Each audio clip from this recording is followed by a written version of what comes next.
9 years na yung proposal mo. May tatanong ko sa'yo, sasagutin mo.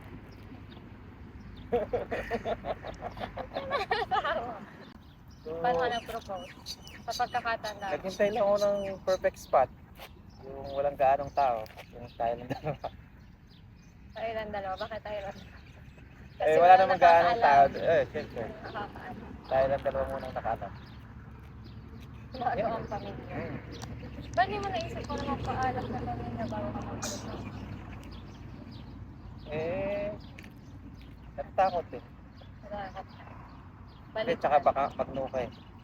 Joke lang. Hindi ko in-expect. Ino? Pero hindi ko in-expect na magpo-propose ka. Why? Eh kasi simula nung nakilala mo ako, lagi mo sinasabi na gusto mo bumuo ng pamilya kasama. Oh. Wait lang, mamaya. Ino? Tapos, after, ano ang pinaka biggest challenge after ng proposal? Budget. So, tanda ko. Bukod sa budget. Ano? Tapos kasama. Ah, yeah. Yes, yes.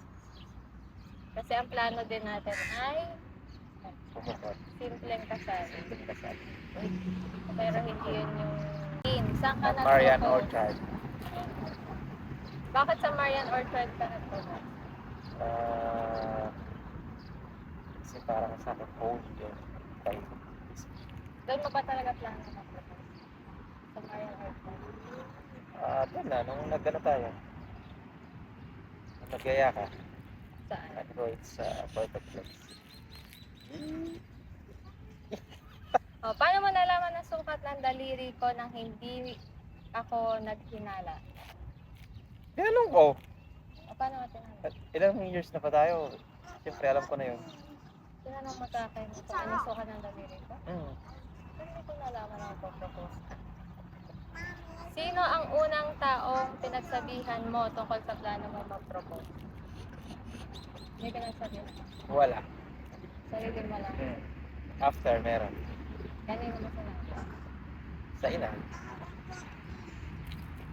Naisip mo ba na magnuno ako na mag-propose? Hindi. Bakit? Eh, laglag. Grabe, ang yakap mo. Yun tunay. Hindi. Bakit Bakit? naman? I know. Relax yun. Hindi ka kinabahan. Kinabahan. Ano ang naramdaman mo pagkatapos kong mag-yes? Masaya, of course. Excited. But, ano din, nervous.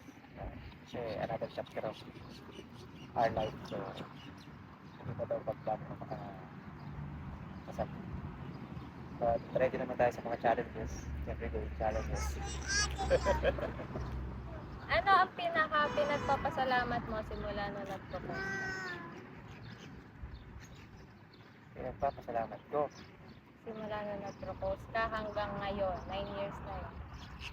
Yeah, you give me two adorable kids and lovable kids. So, that's enough reason. Ano ang biggest lesson mo tungkol sa love at marriage journey natin so far? Patience. Patience is a Bakit? yeah. Bakit ganun? It's not always up. It's not always there's love. But you should have patience all the time.